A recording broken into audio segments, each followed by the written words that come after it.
Herpangina. versus HMFD. Apa sih bedanya? Halo Sobat Medizen, mari kita jawab pertanyaan dari salah satu Sobat Medizen kita. Dok, anak saya sariawan disertai demam dan ada bintik-bintik merah di telapak tangan dan kaki. Kenapa ya kira-kira, Dok? Gejala seperti ini paling sering disebabkan oleh virus, salah satunya HMFD. Namun, HMFD ini sering dikira Herpangina. Perkenalkan, saya Dr. Fridayana. Mari kita belajar tentang HMFD dan Herpangina. Yang pertama, kita bahas perbedaan antara Herpangina dan HMFD melalui lokasi luka. Untuk Herpangina, biasa luka akan ditemukan di bagian belakang mulut, langit-langit mulut, dan tenggorokan. Dapat dilihat pada gambar bahwa bentuk-bentuk lukanya itu seperti sariawan dengan bintik-bintik kemerahan dan ada bagian putih di bagian tengahnya. Sedangkan HMFD atau lebih dikenal dengan nama flu Singapura, dia akan ditemukan luka di mulut, tangan dan kaki, serta kadang di bokong dan lutut jika daya tahan tubuh atau imunitas pada anak menurun.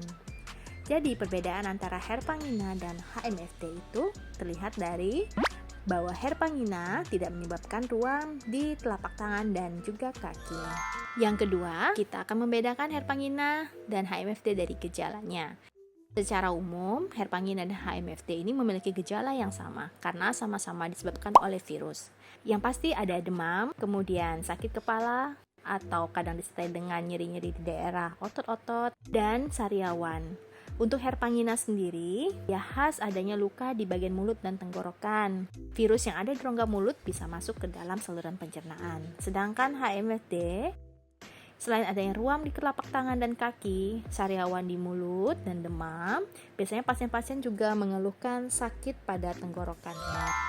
Telah dijelaskan di awal bahwa penyebab Herpangina dan HMFD ada disebabkan oleh virus, yaitu virus Coxsackie. Coxsackie ini menular dan menyerang pada anak dan orang dewasa. Anak-anak di bawah umur 10 tahun lebih rentan terkena virus ini. Jadi, manifestasi Coxsackie virus ini bisa berupa Herpangina atau HMFD. Ada satu virus yang juga bisa menjadi penyebab dari HMFD, namanya adalah Enterovirus 71 atau EV71.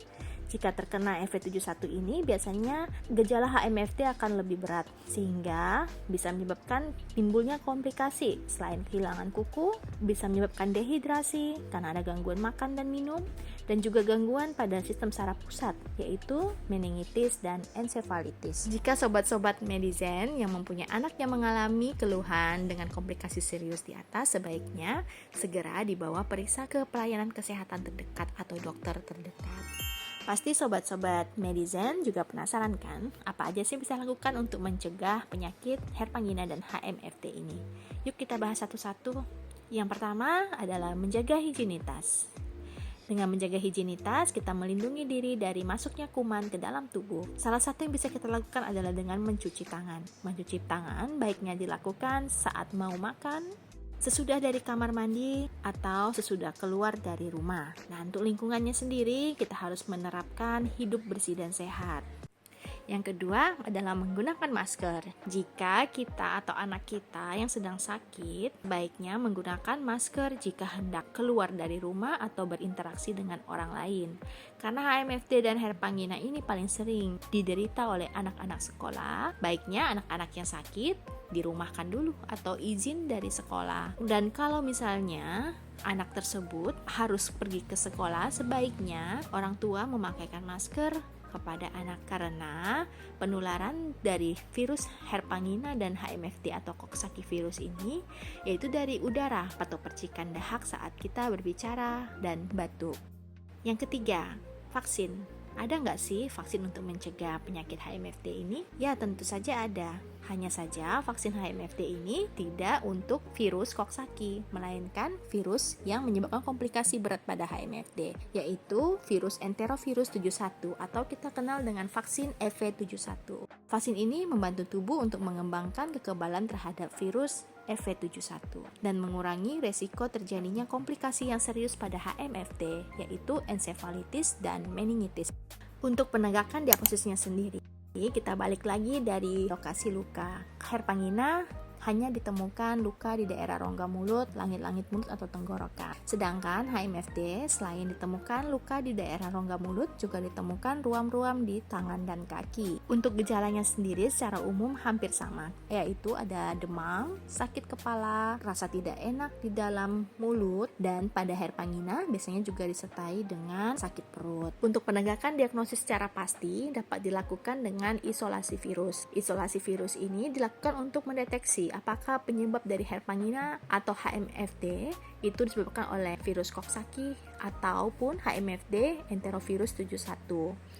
Isolasi virus ini juga memerlukan waktu untuk pemeriksaannya karena akan diperiksa virus apa yang tumbuh dalam biakan yang sudah diambil sampelnya. Jadi tidak terlalu efektif untuk melakukan isolasi virus. Isolasi virus dilakukan jika diperlukan untuk mendeteksi adanya virus yang menyebabkan komplikasi seperti ensefalitis dan meningitis. Herpangina dan HMFD ini termasuk self-limiting disease atau penyakit yang dapat sembuh sendiri seiring waktu tergantung imunitas dari setiap pasien. Jika imunitasnya baik, maka penyembuhan akan jadi lebih cepat. Secara garis besar, pengobatan pasien pada HMFD dan Herpangina itu adalah terapi suportif, artinya dilakukan terapi atau pengobatan berdasarkan gejala. Misalnya pasien mengeluhkan demam tinggi yang membuat pasien merasa tidak nyaman, termasuk sakit kepala dan nyeri-nyeri badan, dapat diberikan pengobatan seperti paracetamol. Dan jika pasien mengeluhkan ada rasa tidak nyaman di bagian mulut, kita bisa mengedukasi pasien untuk memakan atau meminum minuman yang dingin atau es krim supaya meredakan peradangan yang ada di dalam rongga mulut. Menurut panduan kedokteran dan jurnal-jurnal ilmiah, tidak ditemukan antivirus yang harus diberikan pada pasien dengan HMFD dan Herpangina. Baiklah sobat-sobat medicine, sekian pembahasan kita tentang Herpangina dan HMFD. Jika ada hal-hal yang ditanyakan oleh sobat-sobat medicine, silakan tinggalkan di kolom komentar.